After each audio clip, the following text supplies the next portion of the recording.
One QB people, if you enjoy one QB content, drop a like on this video right now because we look at our likes and we're like, are we going to do one QB content? So if you really are out there and you really do exist, drop a like and subscribe. Those two things tell us that we should do more one QB content. So if you want more one QB content, you're going to do those things, and we are going to give you some one QB rookie rankings today. We didn't do rookie rankings after the draft, but we did do a mock draft. This is our official one QB rookie rankings as it stands today. But let's start at the top, and I'm actually going to take the first 3 tiers because I don't want to let Nathan talk at all in this video. And so let's go ahead and start with the S tier, Marvin Harrison Jr. Marvin Harrison Jr.,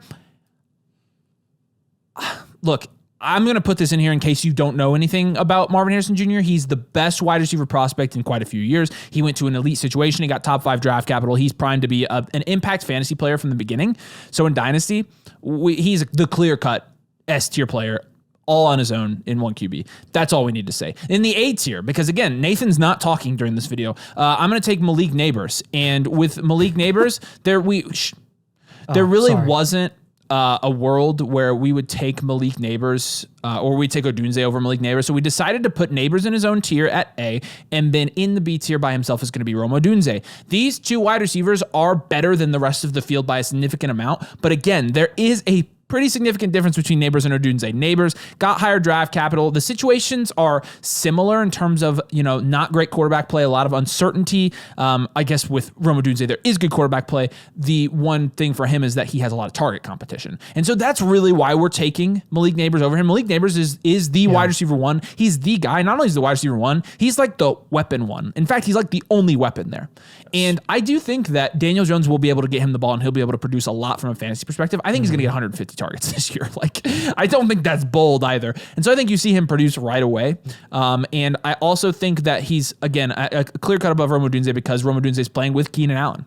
Rome Odunze is playing with DJ Moore. DJ Moore is the big one. There's the worry. There's always going to be the worry that next year maybe you'll be able to get Odunze at a cheaper price because people are going to think, oh, DJ Moore is going to be the one because he outproduced Odunze his first year. But then again, at a cheaper price than Worthy and Brooks and Bowers, probably not. And so that's why he's here in the B tier. Yes. And with Rome Odunze, do not be worried about this. Rome Odunze has the upside to be the wide receiver one in Chicago. Mm-hmm. If you don't think that the chemistry between them is that good and you don't think that he could be that good as a talent, I don't know what to tell you. Rome Odunze is the real deal. He's as good a talent as Malik Neighbors, in my opinion. Yes. I think he absolutely is. Yes. It's just situationally, and you have to be a little bit more conservative with somebody like that. We're baking the value risk into his price, the market value risk going into his second year. Yeah. And I think there's less risk with We Neighbors. always recommend taking Neighbors. So I decided I'm going to let you talk.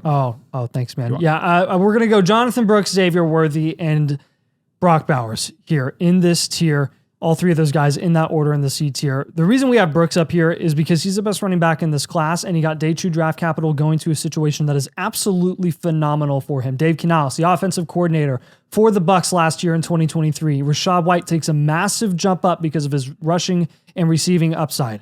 Not even his rushing upside. He wasn't super efficient. He was still able to be productive and be a top 4 producing running back in fantasy because of his receiving upside alone. Jonathan Brooks is a more talented prospect than Rashad White was. And his upside is so much higher in this situation. Miles Sanders, nothing. Chuba, nothing in this offense. This is Jonathan Brooks' backfield, and it will be for the foreseeable future.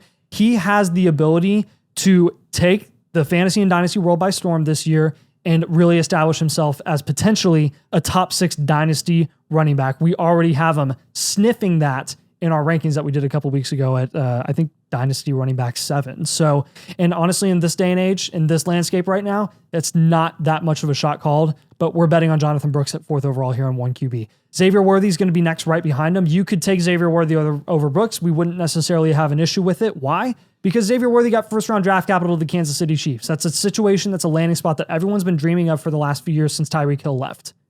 Now we finally get it. And now you should take Worthy accordingly. You should take him where he belongs. And it's in this tier. It's top 5, in our opinion. And Rasheed has a fast car, so he's going to be out. So maybe that will push Worthy to be more productive than we were originally anticipating, especially at the beginning of the year. Maybe not. I don't know. But Hollywood Brown isn't going to be there forever. Travis Kelce isn't getting any younger. There is every opportunity for Worthy to increase in value as the season progresses this year and going into 2025. So you really can't go wrong with taking him here. He, in my opinion, is pretty risk-free just given the situation alone. Brock Bowers, we've kind of warmed up to his landing spot a little bit. Not for the sake of the Raiders being successful as a franchise, but for Brock Bowers getting his own in that offense, I think it's absolutely possible. I'm not really concerned about it at all because he is such a versatile weapon and they can utilize him in so many ways, not called tight end. Like, he really has the ability with his skill set to be a cheat code that you can put in your tight end spot that could potentially function as a wide receiver in that offense and be that productive. And Gardner Minshew isn't going to hurt him at all. No. In fact, he'll be just fine from a volume perspective. Minshew's great. I mean, as Colts fans, we just experienced this. We almost made the freaking playoffs with him. And that was thanks to Shane Steichen and his play calling. You're not going to get that with the Raiders in their situation, but the volume will still be there, and that's what we care about for Bowers. We're totally comfortable with him here in this tier. I agree. Let's move down to the D's tier here, and starting off with the D's tier, we're going to start with Brian Thomas Jr. going to the Jaguars, which is a really good fit for him. He's going to be taking that X role alongside Christian Kirk, who will be playing in the slot. We talked last year about how Calvin Ridley and Christian Kirk could both be productive in Jacksonville. It's the same thing with Brian Thomas Jr. and Christian Kirk. You still have guys like Gabe Davis in Jacksonville, and Gabe Davis is probably still going to get some volume, but in terms of Brian Thomas Jr. and the level of talent he was being mocked even mid first round in the NFL draft because he is that level of talent. And so going to a situation where he's playing alongside a good slot wide receiver and with a good quarterback and with a good tight end, I think there's going to be plenty of room for him to develop on the outside. I think his skill set is versatile enough to where he's not going to be locked in as an X. He could come in and play some slot as well when Christian Kirk is not on the field. And when that happens, I feel like you're going to see a good amount of targets for him. I think he can be productive from day one in Jacksonville. It'll be interesting to see what he does this year, but good fit for him. Caleb Williams next. Caleb Williams is our first quarterback here. He is still our quarterback one, although Jaden Daniels is also going to be in this tier. And with Caleb, well, I mean, what is there to say? Caleb Williams is the 101 in the NFL draft. He is deemed a generational talent, however you want to define generational. And yes, there are some rumblings about how he sucks at OTAs. Do not buy into any of that. That is absolute garbage. Like I can't wait for training camp season because we just go on rants the entire time in the Dynasty Channel. Half of our training camp season is just yelling, like old man yelling at clouds. Like we just like, oh. But anyways, Ladd McConkey is going to be next on this list, and Ladd kind of the same thing. Like he's playing with Justin Herbert in an offense where the best weapon in that offense is Ladd McConkey. Like, honestly, it is. Who's better? I mean, at running back, you've got Gus Edwards, right? You've got J.K. Dobbins. Like, the try not to get hurt in a year impossible challenge for J.K. You've got Kamani Vidal. And then at wide receiver, you've got QJ and Josh Palmer. I mean, it's the most underwhelming weapons group probably in the league, led by somebody who honestly is one of the more versatile receivers in the NFL draft. He can play slot. A lot of people think of him as an exclusive slot wide receiver. He is a guy that can play X and can be really efficient at X as well. Yes. I think you're going to see a lot of usage from him in his rookie year, mainly because, and no, we aren't subscribers to the vacated volume fallacy, but Ladd McConkey's good enough and polished enough as a route runner up front to come into the league and immediately produce. And so it's less about like, but here's the thing with Ladd, like even though there is room for him to get a 30% target share there, he's not that player. So we don't expect him to get 30% target share. We expect him to get, probably 17.5 to 22% target share there. That's we expect a good floor. And that's the type of player he is. It's not going to change. It's not going to deviate whether or not there's going to be a ton of opportunity or little opportunity. He is the best weapon in that offense right now.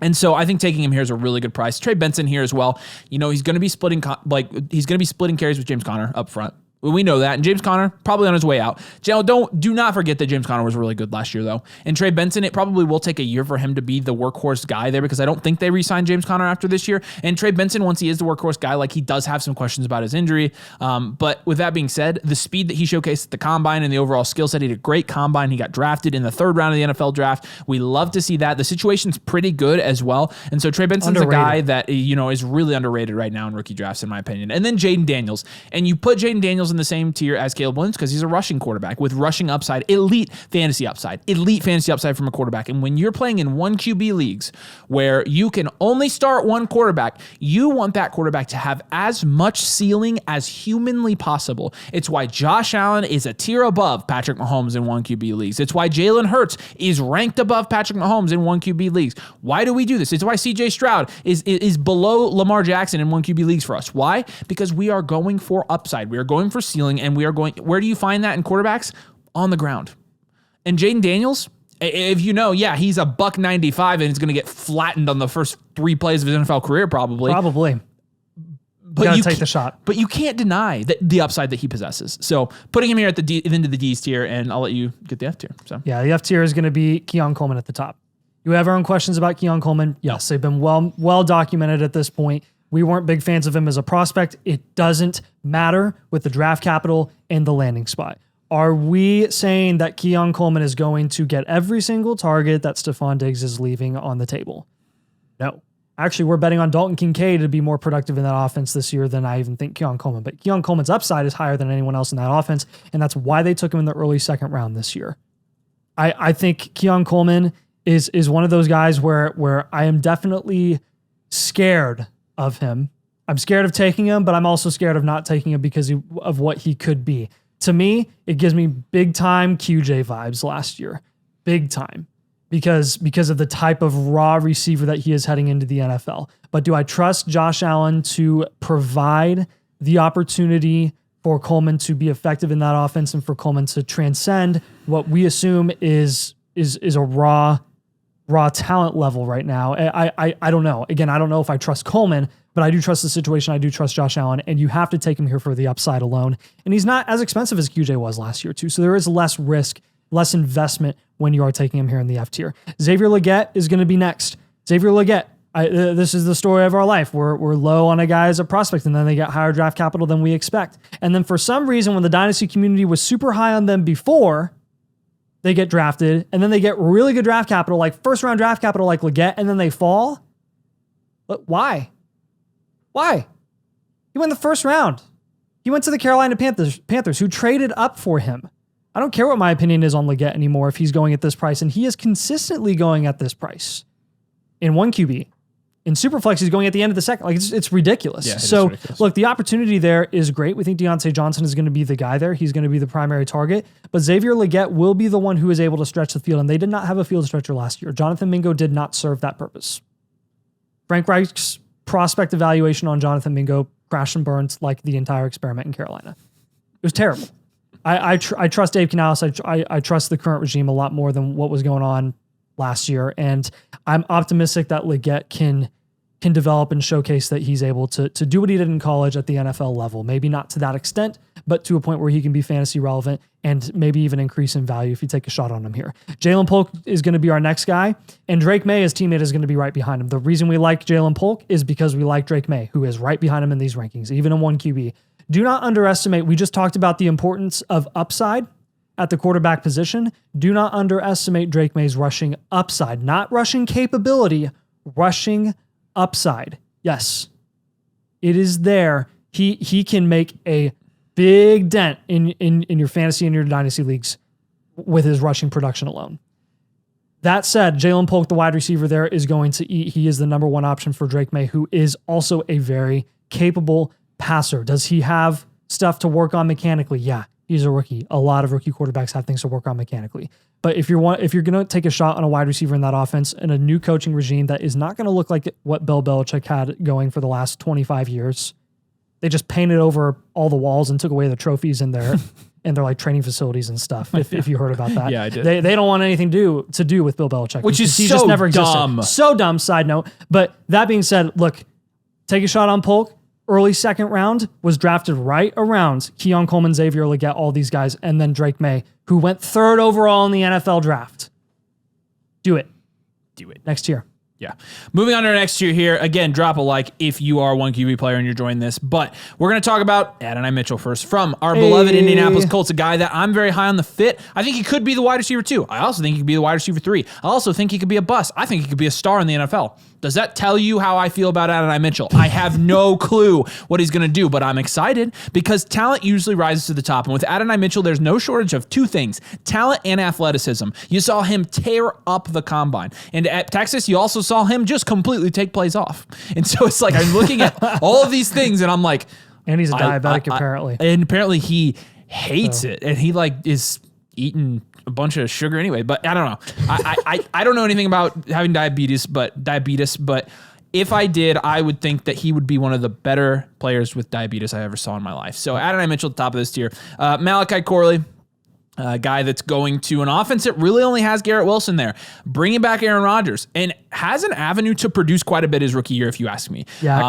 He's definitely a yak. He's like one of those big furry fat animals, a yak. That's what you're saying, right? Yes. Yep. So with Corley, again, I think there's a lot of production potential from him from day one in the NFL. And honestly, I think he's being a little bit underdrafted in a lot of your, not only Superflex drafts, but 1QB drafts as well. And he's a guy that we're very comfortable taking mid-second in 1QB. Like he is, in my opinion, pretty safe. They like the talent that they got in Malachi Corley. Like you mentioned, he's a big, you mean yards after catch? Yes. Oh, okay. Yeah. Yeah. Yeah. Not yak like the animal.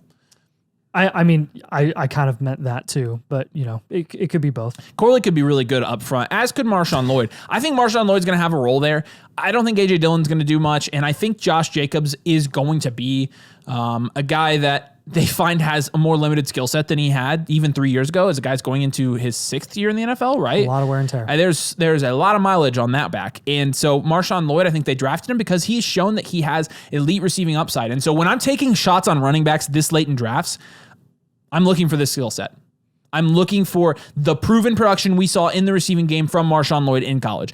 Not to mention the 3rd-round draft capital. 3rd-round draft capital for running backs is beautiful. You see running backs with much less draft capital do much better. And he's not only got the team investment, he's got a good situation in a good offense with a running back that is on a multi-year, 1-year deal, and he could end up being, honestly, Marshawn Lloyd has a chance to be the bell cow there as soon as next year because he has that size too. Yep. Now, as a runner, maybe we have some questions, but Marshawn Lloyd's one of our favorite picks. Ricky Pearsall as well. We have Ricky Pearsall ranked pretty low. He was drafted in the 1st round. And the reason that's true, though, is because when you're thinking from a fantasy perspective, like from an NFL perspective, Ricky Pearsall could be great for the 49ers. Oh my gosh. So great. And it is nuts how far he's fallen. This is more of just a value ranking thing. Like you could have him at the top of this tier and I wouldn't have any issue with it at all. Seriously. Yeah. So you're getting a 1st-round wide receiver this low. Problem is he's the 4th weapon from a fantasy perspective in San Francisco's offense. So you have to take into account that in terms of fantasy points, one of those guys is going to have to get traded for him to like even potentially have like a big fantasy role there. So, but we still like him here. We like Jermaine Burton, and honestly, like Jermaine Burton, I'd maybe would even take because I think eventually T. Higgins is getting traded. You had Jamar Chase and T. Higgins both not show up for OTAs. Like T. Higgins is going to get traded, in my opinion. If he doesn't, then Jermaine Burton's what? The wide receiver 3 for a year? And then next year, after T. Higgins leaves in free agency, who's the wide receiver 2 in Cincinnati? Burton. Exactly. And it's a guy that... It's easy. I mean, it really is easy. You're getting him so late in these drafts. Like, just take a shot on him. Blake Corum as well. And Blake Corum's value has shot up probably past what I would like to see it at because... Kyron had some kind of foot injury, and as soon as they announced it, everybody's like, Blake Corum, I should have drafted more Blake Corum. It's Blake Corum season. I'm like, it is OTAs. It is OTAs. And Kyron Williams and Sean McVay was like, yeah, he might be out for a week. And people are like, they're going to give Blake Corum so much run now. I'm like, okay. So he's not... Sleeper like dictates the Dynasty market. Sleeper was pushing Blake Corum. But Blake Corum, another guy that has 3rd-round draft capital. Why wouldn't you take a 3rd-round running back at this point in drafts? And then Troy Franklin. I don't really want to talk about this one. The only reason he's up here is because he went to the Broncos where there's like Cortland Sutton and then him, and he's playing with his college quarterback. Outside of that, what's the appeal with Troy Franklin? Not a ton. He's fast. See how I said he's fast? I don't get bazookaed on now. Oh, you want to try the not that fast again? No, I don't really want to try. He's 4.41 fast, but he was a 4th-round pick. You suck. You're saying the difference between a 4.39 and a 4.41 is that much of a big deal? When you weigh 165 pounds, yes. Yeah, it is. There's a bigger difference between them, even mid-3s than... But he's at the end of this tier, Troy Franklin, because of the opportunity. Got to respect it. You know what? Troy Franklin's a dog. He's going to ball out. He's a dog. That's our analysis. He's just amazing. He's a dog. He's amazing. H tier. H tier, JJ McCarthy is also a dog, and he also went 1st round, unlike Franklin who went 4th. Look, JJ McCarthy is going to be playing with Justin Jefferson, who just got a ridiculous contract. He's going to be playing with Jordan Addison, TJ Hawkinson once he's back healthy. What more weapons could you ask for a developing quarterback who does have, admittedly, a lot of questions? So there's a lot of upside with McCarthy, a situation that was a dream for any rookie going here. We wanted to see May go there. It didn't happen. Bummer. McCarthy's there. Good for him. Hopefully he can skyrocket up boards. But the upside, obviously, with him is probably going to be less than the QBs that we have above him, which is why he's going to be at the top of this H tier. Ben Sinnott, next guy, he's really our second favorite tight end here. Even though a guy like JT Sanders, who's also going to be at the end of this tier, just with situation alone, we like Sinnott because he got better draft capital, and we do like him being tied to Jaden Daniels. Maybe there's an avenue for him to be productive. Roman Wilson, he's now the wide receiver 2, probably as a rookie in the Steelers offense. Deontay Johnson is gone, so there's some volume there, some opportunity there. George Pickens will probably play from a production perspective the one role, even though George Pickens isn't really technically, like from an NFL perspective, the wide receiver 1. Right. But he will be more productive. We just don't really know with Roman Wilson. There are definitely some route running concerns. He went 3rd round for a reason. Jalen Wright also going to be here. Apparently any running back that's in the Dolphins offense is productive, even if there's 6 of them there.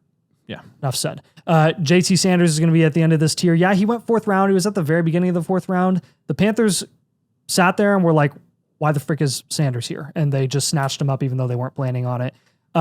He's a lot more talented, I think, than his draft capital says.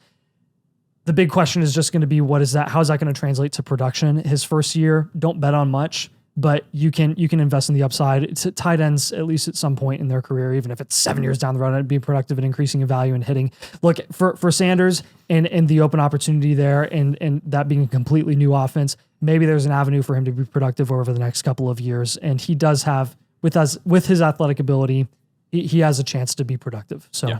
All right, let's go to our honorable mention now. Really, Kamani Vidal, I probably would put in the H tier. So just because, let's stick him in the H tier. Yeah, let's stick him in the H tier because I think he's, of all the running backs here, has the clearest path to be a starter if he wanted to. Yeah. Luke McCaffrey is going to be in this last year. I don't know if Luke can get this last year on this. If we don't have enough tiers, then here are the guys: Luke McCaffrey, Javon Baker, Audric Estime, Ray Davis, and Braylon Allen. Okay, so those are guys that would be the next guys on this list. We go a little bit deeper here into the drafts, but these are our 1 QB rookie rankings. And for 1 QB rookie rankings, what do we look at when we decide if we want to do more 1 QB content? Likes and views. And subscriptions too. Yeah. So make sure you do those things. Make sure you're doing your engagement things if you're a 1 QB people, because doing those things. Again, Superflex rules these days, but we'll stay on the 1 QB stuff if you can bribe us into it, and we do take money bribes. So just keep that in mind. Not really. All right, make sure you drop a like on the video though for real. Appreciate you guys watching. 1 QB fam, we love you. Peace out.